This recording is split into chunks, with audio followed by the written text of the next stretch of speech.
So I had my meeting today. The detective was like, stop giving this person so much power. He doesn't deserve this much power. Stop letting him ruin your life. I found out about the South Dakota sex predator of Astoria.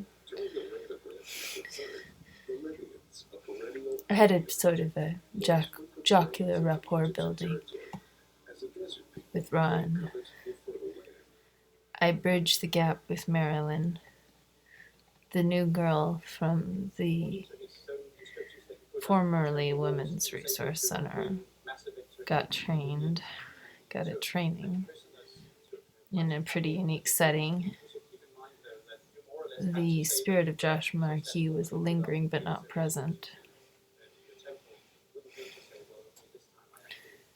I got nowhere with my concern that Chris Duffy's admission of wrestling me was an admission of an assault and battery, which I studied assault and battery in California.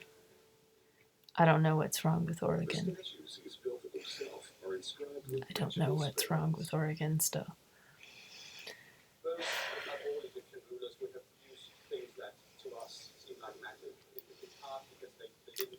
The detective was like, what do you want? Like, what could help you? And I was like, an apology to my face and an apology to my partner's face.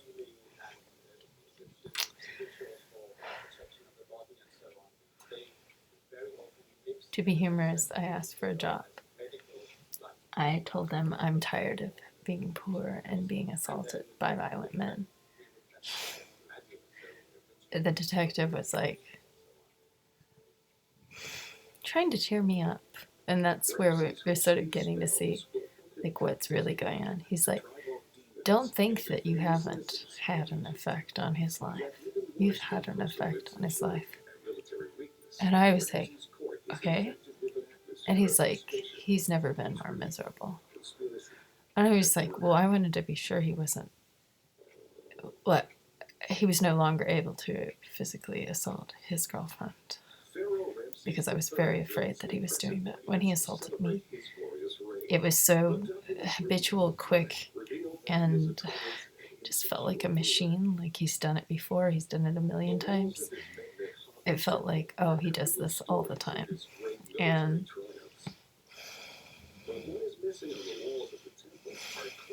talk with them how hard it is to deal with victim services, victim blaming, routine.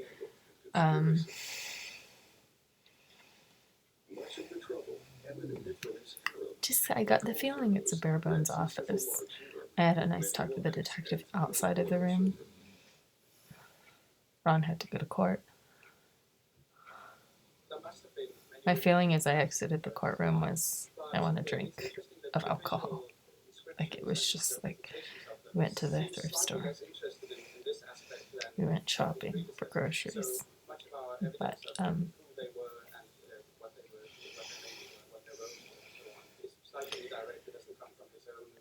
the sex pest who just got away with rape in Astoria, his somebody who knows something about him in South Dakota called the DA's office and said, yeah, he raped my 2 female relatives 20 years ago.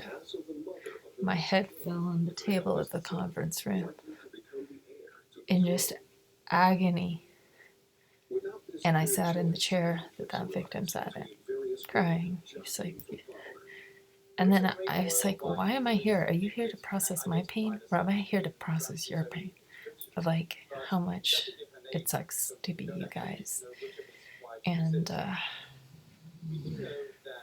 it was like we were trying to tally progress.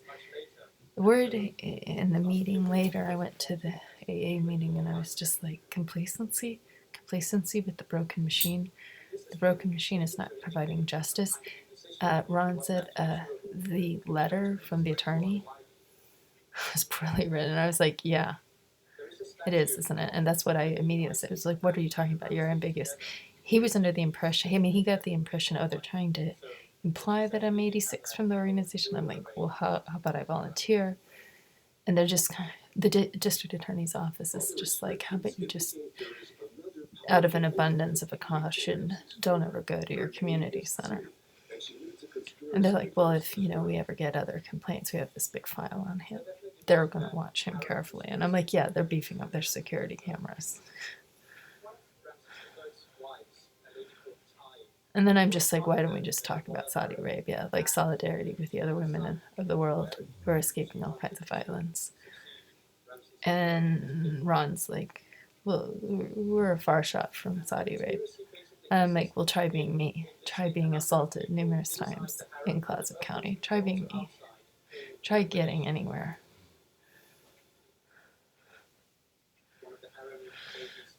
We talked about, I was like, I reluctantly pursued like engaging with the system. And he was like, yeah, a lot of people reluctantly pursue engaging with the system.